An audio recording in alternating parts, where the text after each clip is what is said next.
Welcome, students, to Lesson 31 of the Changing Economic World topic. In this lesson, I will be showing you why different parts of the UK have different populations, and what the problem is with people leaving a place, and also the problems with people coming to a place too fast. So population change across the UK has created a number of problems for different areas, regardless of whether the population is declining or increasing. I'm going to tell you the stories of two places that are very different in different parts of the UK to help you understand this. Please write the date, title and learning objective and have a pen and paper ready to learn. To review prior learning, write 1 to 10, answer the questions from memory and then mark your answers. Game time. So number 1. What environmental law in the UK controls the amount of pollution that industry can produce? It's the Environmental Protection Act. 2. What manufacturing company uses renewable energy on its factory to reduce its carbon footprint? Jaguar or Jaguar Land Rover. 3. A post-industrial economy is characterised by the replacement of manufacturing with services and research jobs. 4. Companies in similar industries often group together into clusters, which makes them more profitable. 5. Productivity is the amount of value a worker delivers in a certain amount of time. 6. The Industrial Revolution in the UK led to the rapid increase in the secondary or manufacturing sector. 7. Unilever is a TNC that operates in Nigeria. It provides more than 1,500 manufacturing jobs and has helped improve healthcare. 8. A subsidy is money given by the government to a business to support its income. 9. What government policy involved selling companies that it used to control, thereby forcing them to compete with foreign companies? It's called privatisation. 10. What is it called when cities like Lagos in Nigeria spread out due to population growth? It's called urban sprawl. Please give yourselves a mark out of 10. If you got 8 or above, you really understand this. Write down any questions you got wrong. Write their answers and then test yourselves on them repeatedly so that you remember them. Excellent. I'm going to introduce the idea of population change in the UK with a picture of a place that you will recognise and some questions next to it, and I want you to answer those questions based on your own knowledge. So here's the picture. It's a place called Piccadilly Circus in central London. Here are the questions. Try and answer them, and let's discuss the answers. Number 1. Why would people move here? So you could have put many possible reasons. You could have put education, better healthcare, jobs, social life, interesting cultural aspects to it, like museums and the London Eye, for example. You may have put the fact that there's better services like transport or internet. 2. Where might the people have come from? Well, here I was hoping that you put 2 possible answers. That you put they may have come from other countries, international migration, or they may have come from within the UK, national migration. 3. What problems might be created in this place by population growth? Well, I'm hoping you had some ideas here. First problem you could have thought about is house prices rising because there are more people, or increased pollution because of more cars. You may have talked about the fact that there might be more congestion, or the fact that there might be more inequality, or a whole other range of different issues that might have been created in London because of population growth. So here's the big idea of today. Rapid population change creates problems in places, regardless of whether it's an increase or a decrease in population. I'm going to tell you the stories of 2 places to help you understand this idea. Here's the key phrase of today. It's a spiral of decline. Please write it and its definition. Okay.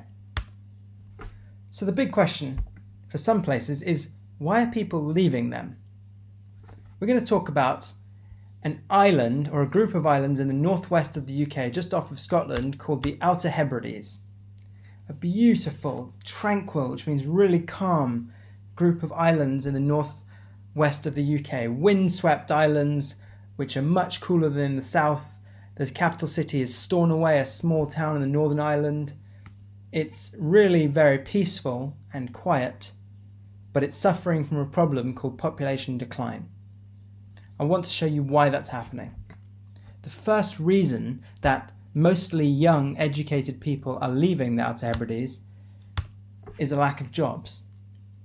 There are so few towns and so few businesses that there aren't many high-skill, high-paid jobs for young, educated people to apply for, which means that they have left and are leaving in vast numbers to go to the places where there are high-paid jobs, for example, cities in the south or in central Scotland. Another reason is a lack of services. People want services because it makes life easier. Being able to get a bus to work, and a bus that comes regularly every 10 minutes, is really helpful. It allows you to get jobs that are further away. Having good internet, having good access to things like healthcare and good schools, all of these are services people need. The Outer Hebrides lacks these services, and other places that are suffering population decline in the UK lack these services. It's a really important reason why people leave, because having no services makes life more difficult, especially for young people who want to improve their education or their access to transport. Additionally, social life. Every one of you watching this video will want or will already have a social life. It'll be an important part of your lives, meeting up with friends and family members and going to different events with friends. That's an important part of our growing up. And when adults live their lives, they want a social life as well. Unfortunately, the Outer Hebrides lacks many of the features that create a good social life. For one thing, there aren't that many young people there, which means there are few people to interact with. There aren't many bars or restaurants or cafes or cinemas, which again means that the opportunities to have a good social life are limited there, and so people leave. Stornoway, the capital city, has an athletics club which gathers together a few hundred people every month or so, but even that is a limited opportunity for the many young people that are leaving. And finally, there's a shortage of infrastructure invested in the Outer Hebrides. It's a rural, distant place that is far from the main cities of the UK, and as a result, the government does not think it's economically beneficial to invest in, for example, high-speed internet in the Outer Hebrides. It doesn't make economic sense to do so because there aren't enough businesses there to take advantage of it. As a result, there is a lack of infrastructure. The internet is infamously slow there, and this prevents businesses from coming. It deters them from investing there because they know that they need internet to be able to run their businesses effectively. So for all these reasons, people are leaving some places like the Outer Hebrides in the UK. Please watch this video before moving on so that you understand this better. Other parts of the UK are experiencing rapid population growth. So let's find out why. I'm going to focus on the southeast of the UK, which has the highest population density, which means the most people per square kilometre. And in particular, we're going to focus on one county, Cambridgeshire. If you remember, Cambridge is the city which had Cambridge Science Park, and it has a large population and it's very attractive to people. Let me show you why. The first reason is the infrastructure in Cambridge and in the southeast of England is some of the best in the UK. This map shows the rates of internet speed across the UK, and you'll note that in the southeast of England it's often red, which means the fastest internet. Indeed, the fastest internet and the best infrastructure is almost always in the main cities: Glasgow and Edinburgh, Hull, Manchester, Liverpool, Birmingham, and especially London. People flock in large numbers and migrate in large numbers to areas with strong internet and strong infrastructure. Cambridgeshire is one of the places with very high internet speeds and very good infrastructure. Another example which you may have learned about in the cities module, which I will explain in that video, is that they have good bus networks in Cambridge and good train networks. Another example of infrastructure. Additionally, the main draw for people to places like Cambridge is incomes. Not only are there more jobs, but the jobs are better paid. This map shows the average pay of the different regions of the UK, and you'll notice that the northern areas here have slightly lower pay, and in many cases much lower pay than the average areas of the southern areas. London's has the highest on average, whereas the Midlands areas here and northeast of England and northwest have the lowest. This map doesn't show the Outer Hebrides, but the Outer Hebrides has a lower income as well, significantly lower than the average for Scotland. The average income for Scotland is higher than it would be if you didn't include Glasgow and Edinburgh. So people also move to areas like Cambridgeshire because the incomes are higher from higher skilled, higher paid jobs. For instance, in Cambridge Science Park, where people work in high skilled jobs in the quaternary sector. Additionally, the services in Cambridgeshire are excellent.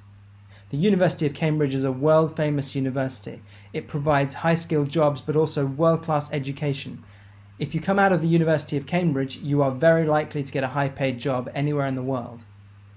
Not only is the University of Cambridge good, but the schools in Cambridgeshire are excellent as well. The hospitals are first-rate. All of these services have attracted people to Cambridgeshire so that the population has grown very rapidly in the last 30 years. Finally, the social life in these areas of the UK is much better than in areas like the Outer Hebrides. You have lots of young people per 100 of the population. People from diverse backgrounds and different countries speaking different languages. So you get different kinds of restaurants and different kinds of films that are being played and different sports that are being played, different languages being spoken. And as a result, the social life in these southern counties, especially in Cambridgeshire, is much higher than in the Outer Hebrides and areas like it, which is another reason why people move to these places. So now we know why people leave places in the UK and why they move to them. The big question, and the most important one, is what effect is this having on these two places? If it had no effect, there'd be no reason to study it. But certain things are happening to the Outer Hebrides and to Cambridgeshire that are worth knowing about. So why does population change create problems? First of all, let's focus on the Outer Hebrides, which is experiencing population decline. It's lost almost a third of its population in the last 35 years.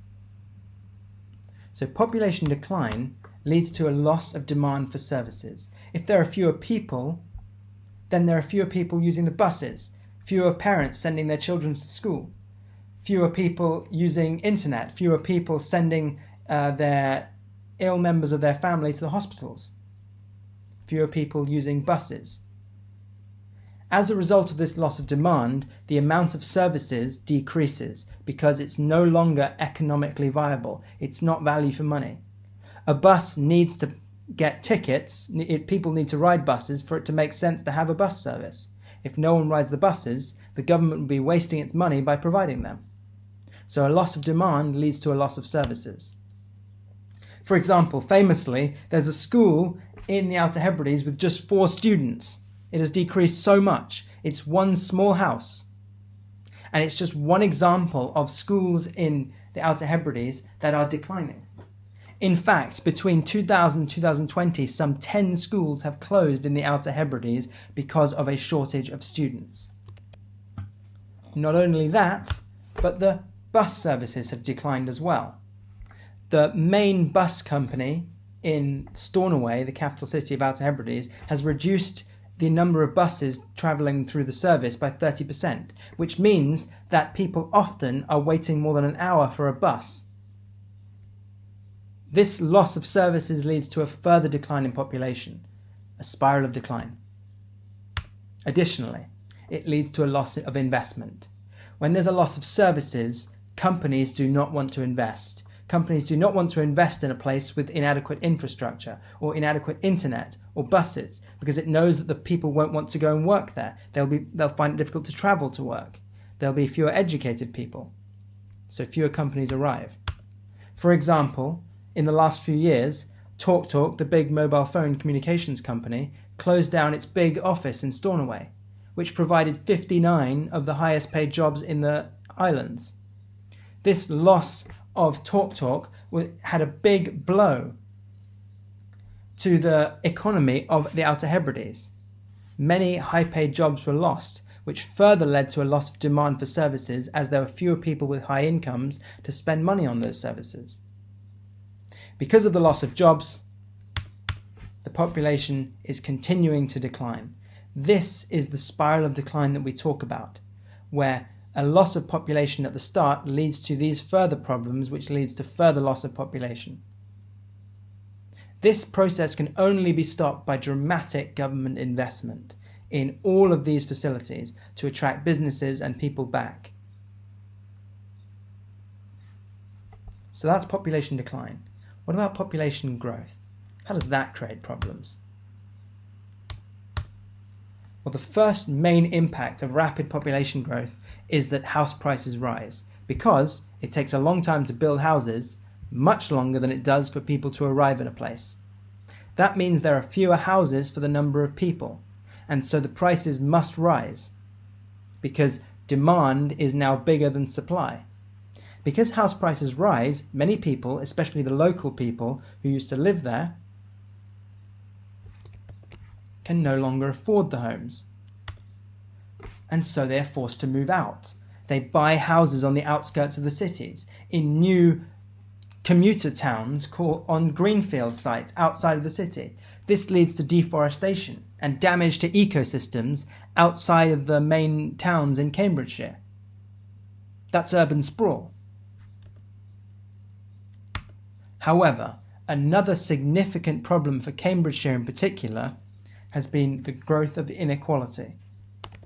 Overwhelmingly, the people that come to Cambridgeshire to live there are younger and more educated, and they get jobs typically in, for example, the quaternary sector in Cambridge Science Park, or in the tertiary sector, which means they are high-skilled people. And those high-skilled people end up with high incomes.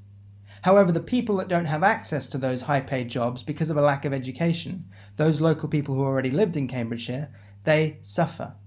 And so inequality has risen dramatically in Cambridge. It is one of the highest levels of inequality of any county in the UK because of this rapid population growth. This causes problems like homelessness because of the rising house prices. The poorer people who don't have the high-paid jobs, they don't have homes to live in. It causes crime to rise. So all of these are issues of population change in any place in the world, but in this example, in the Outer Hebrides and in Cambridgeshire in the UK. Very important to understand this issue. Dramatic and rapid change in population is never good for a place because the services, the infrastructure, cannot cope. Okay, time to assess your learning. Let's see how much we've remembered and understood. Please write 1 to 10. Read the paragraphs, put the words in the gaps, and then mark your answers after you've finished. Go for it. Number 1. One of the main reasons people leave a place is the lack of good jobs. For example, in the tertiary sector. The absence of jobs is a result of underinvestment by businesses and the government. This happens for 2 reasons. First, infrastructure is not adequate. There may be slow internet or limited public transport. Second, the shortage of skilled people means that businesses are less likely to be profitable in such places. The Outer Hebrides has suffered population decline for these reasons.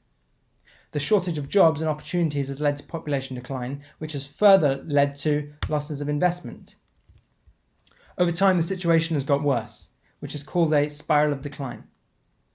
By contrast, Cambridgeshire in southeast England has experienced rapid population growth. This is partly due to its proximity to London, its excellent education, and its many businesses. While this has led to economic growth in Cambridge, it has caused house prices to rise, urban sprawl, which has led to environmental damage, rising air pollution, and inequality between those who have high-skilled jobs and those who do not. Give yourselves a mark out of 10. If you didn't understand any of this, go back and listen to the explanations again. Make sure your notes are accurate as well. Time to embed the learning. I've given you several questions based on this lesson's learning. Use your knowledge that you've gained to answer them and then mark your answers in green pen after. Go for it. Number 1, outline 2 possible causes of population decline in a place in the UK. Any 2 of these. 2, describe the pattern of average incomes around the UK. So you needed to look back at the map of the incomes around the UK. Southeast, highest average incomes, then give examples for the second mark. So key thing here is to describe the overall pattern, where has the highest, where has the lowest, and then give numbers for the second mark. And give examples of counties. 3. Explain how population change in areas of the UK can have negative effects. Make sure you've used all these keywords. So population growth, and then explain 2 of these points. And population decline, and explain 2 of these points. Give yourselves a mark out of 8 and make sure you've added in green pen any points that are missing, especially in this section. Finally, from anything that you've learned this lesson, write 2 questions on any fact or any idea. Answer them from memory without looking back, and then test yourselves in a week's time. Thank you so much for joining me this lesson. Next lesson, and over the series of the next 3 lessons, we're going to be looking at the importance of transport for the UK. I talk repeatedly about transport infrastructure. I want you to understand specifically the types of infrastructure that are important in the UK and what the UK's government is doing to improve them to help with economic growth. Join me then.